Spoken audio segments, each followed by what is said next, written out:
This unholy concoction became a devil's brew after the adoption of the Mandal Commission's findings into law in 1992. Suddenly, the proportion of reserved places in educational and employment sectors of government institutions rose from 22.5% to 49.5%. In Tamil Nadu, this rose to an absurd 69% in 1994 with the 76th Amendment to the Constitution.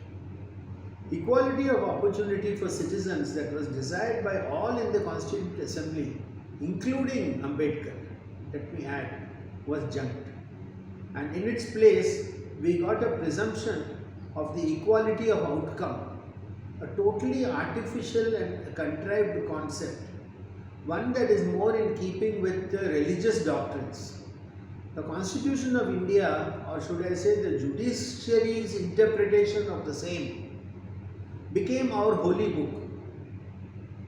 A book that favored some Hindus, 70% who belong to the reserved category, and discriminated against other Hindus who were 30% in the general category.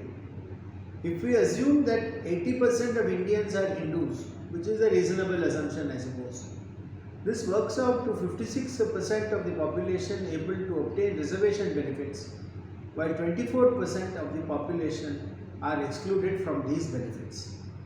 Thou shalt test all and award some regardless of the test.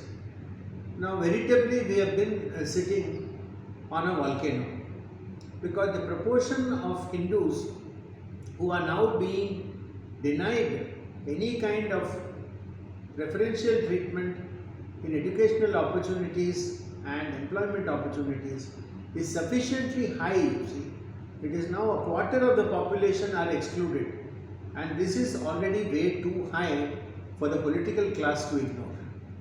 Let's see now what happens next.